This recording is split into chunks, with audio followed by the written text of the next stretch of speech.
Hey everybody, welcome back to the shop today. We got our Yamavarna over there on the stand, and today we're going to be trying to install the Tusk Enduro lighting kit with a little bit of modifications for our specific application, so let's get right into it. Well, I got this box full of super duper top secret Yamavarna parts. All right, so this is not going to be an exact how-to on the Tusk Enduro kit. There's already a lot of good videos out there online on exactly how to do it. We are going to use some of this stuff. Some of it we're not going to use, like the dual sport mirror. We're not going to use these brackets. I'm not going to use the horn provided because I have one that's a little bit better. But we are going to be using like the main wiring harness, these hand guards here, and I did get the integrated signals with the handguard kits. The rear brake switch, we're going to be using that. It does have a flasher relay here. This is a master on off switch for all your lighting. The main switch here with your signals, high, low, beep, beep, and then flush mount turn signals. The rear fender, I'm actually not going to be using this rear fender, but I will be using the wiring from the rear fender. I do have another rear fender in mind, so let's see what we got to do to get this on. So if anybody's new to the channel, this is a Yamaha Banshee swapped Husqvarna Supermoto. It is a street legal bike, and we're going to be putting all lights on this thing to make it fully functional. This will not be a full how-to like I already mentioned, but I will say as far as instruction goes, these are some really nice color instructions that Tusk offers you. So we will probably be using these, or definitely using them for reference. I won't go into every single step in detail. This will more just be kind of an overview. So here's that main wiring harness. Let's get this thing routed. I was gonna wait to show you the rear fender so you'll see it now. I just got the pipes mocked up in here, so these are not tight, but that's kind of what it'll look like. And the reason I'm showing you this, because this is part of the wiring. This is a UFO rear fender with an integrated tail light. Now the one that comes with the Tusk Enduro kit is this. So, I mean, which one would you rather have on the bike? I think this one for me is that's a no-go. This is way slicker. But they are both 3 wires. So what I did was I drilled a little hole through here and pulled my UFO harness through here, and you'll see it's actually the exact same colors. So I will end up splicing this connector onto these 3 wires here and making sure that everything works correctly. Now, that Tusk Enduro kit does come with the signals. I think I'm going to mount them right about here on both sides, so that way it looks nice and clean. So I'm probably going to drill a hole here. I'm going to peel this back off. I'll trace it, use it as a template, drill some holes, and I'll run my wires up through this same hole in the back.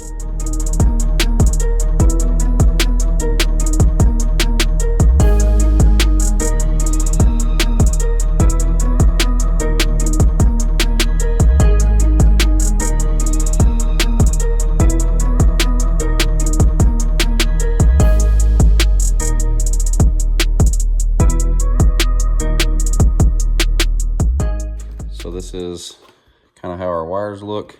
I did drill holes on the inside so I could run my screwdriver in there and tighten those up. But yeah, it would definitely look better if these were smoked. And it was not made for this kit, like I said, but I think it's going to turn out looking pretty cool. So that's kind of what it would look like from the rear.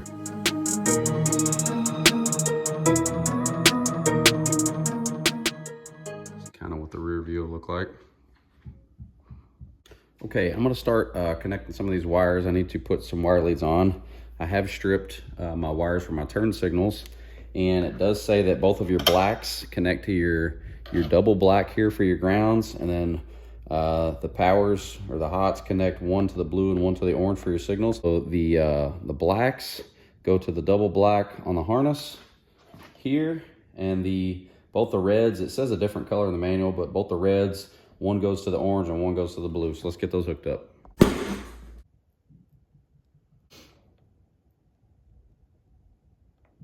All right, next we're gonna swap out the rear brake switch. This does have one, but the wiring in there looks pretty questionable. So one does come included with the Tusk kit, and it does already have the bullet end connectors on it. So this is a 14 millimeter, so let's get that off of there. You are gonna lose a little bit of brake fluid and you are going to have to bleed your brakes after this, but we'll do that in a little bit. Make sure that's nice and clean before I put the new one on. So the Tusk kit does come with a washer. You only want one on top, and then you'll want one below it, like so, and then we'll screw this in. And like I said, we will have to go back and re-bleed these brakes.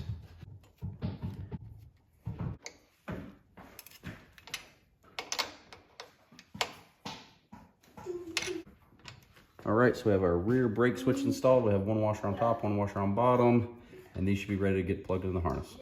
All right, next we're gonna mount our front control switch here. We're gonna put it right over there on the front.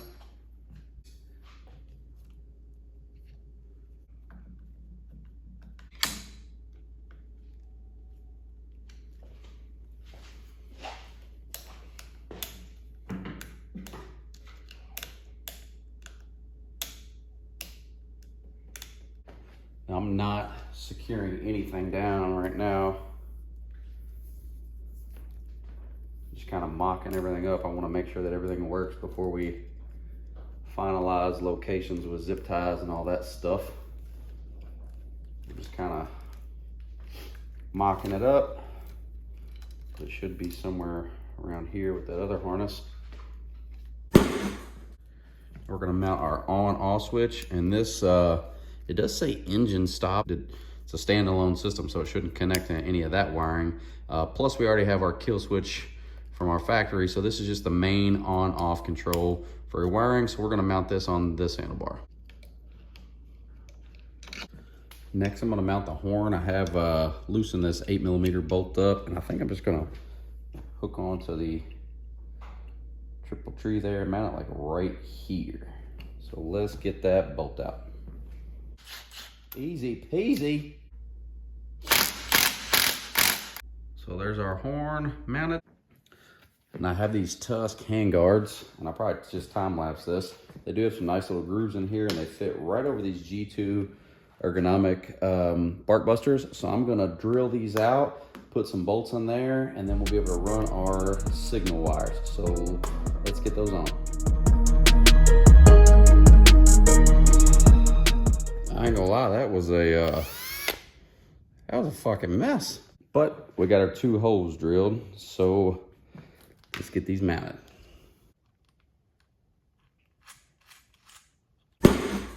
Yeah, man, that one was a damn mess. I couldn't use the Allen hardware it came with because it was a little too short, so I used my own nuts and bolts, but overall it looks pretty good. We can get our signals down here wired in, so I'm gonna do the other side the same way. So we've got our Tusk handguards on. They look pretty cool.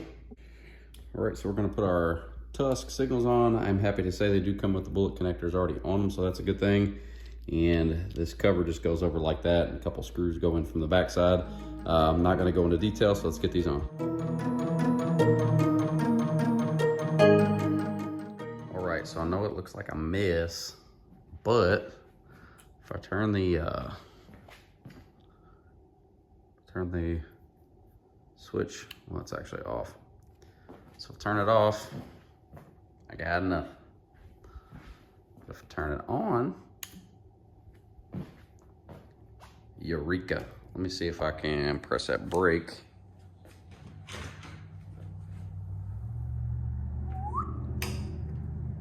All right, and then the front brake switch. So the front brake switch works as well. And let's try out these signals. Left signal.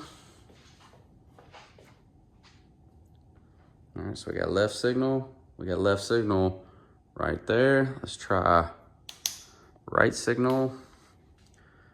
We've got right signal. And we've got right signal as well. Let's try out the beep boop button. Oh yeah, she beeps. So we've got everything. Everything works good. And the headlight, I know it's down there. So we've got low beam, we've got high beam, we've got off.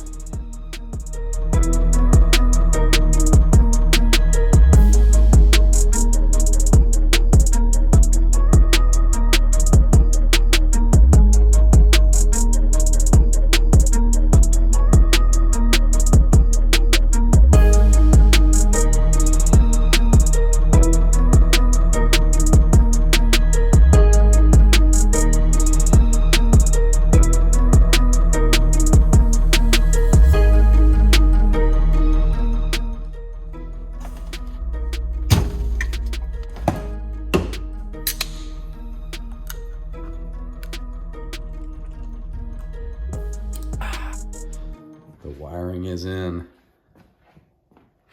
It's all not 100% finalized.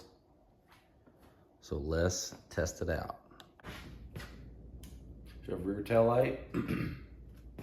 That's the front brake. Rear brake.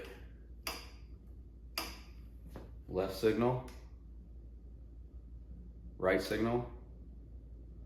So everything's working in the rear. Let's check the front. Left signal. Right signal. Horn. Beep, beep. Low beam. High beam. Off.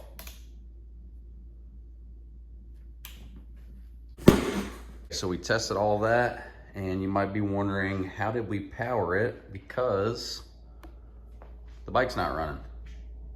So let me show you how I did that. You might notice a theme around here.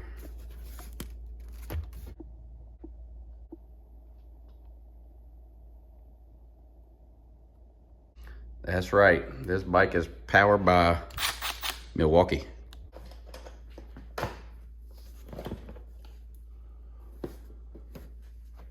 Bam. There it is. So I bought an adapter, and let me get in there and show you that a little bit closer. So this does take my Milwaukee batteries. It'll take the small ones all the way up to the larger ones, and it does have clearance to get it in and out. It does come with an inline fuse, and I just tapped it in right to the bottom. I used some little nuts as a standoff to make it level there, and then wired it right into the main supply on the bike. So this bike, all the electrics are standalone from the bike, and it is powered by rechargeable Milwaukee batteries, and I have about 1 million of those. Here's a little bit of a closer look at the wiring. It's not super clean. I do have everything kind of wire tied in here.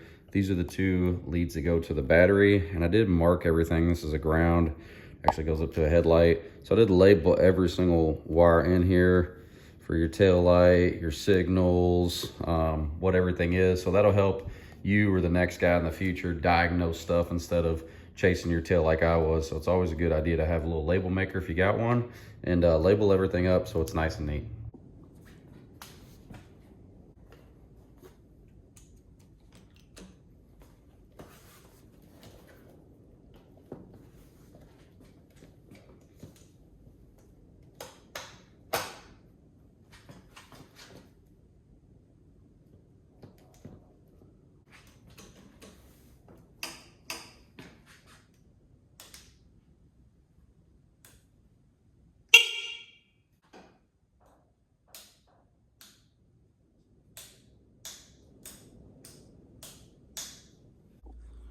All right, so we did fix the wiring with a Tusk Enduro kit. We did get our headlight working, got our tail light working. We have a kill switch wired up. We added the hang guards, marked that off. We did mount the horn, we wired the signals. Rear brake switch is done. UFO tail light. Mount the switches. Figure out battery mount, done. So we got quite a bit done. All right, everybody, we got quite a bit done. As you can see, we got functioning lights now. Horn, signals, rear brake light, front brake light, headlight, all that jazz. So we are good to go. As far as the wiring goes, we got a trick little battery mount in there. That was a pretty good idea. Yeah, as always, I appreciate everybody for watching. Until next time, thank you. Take care.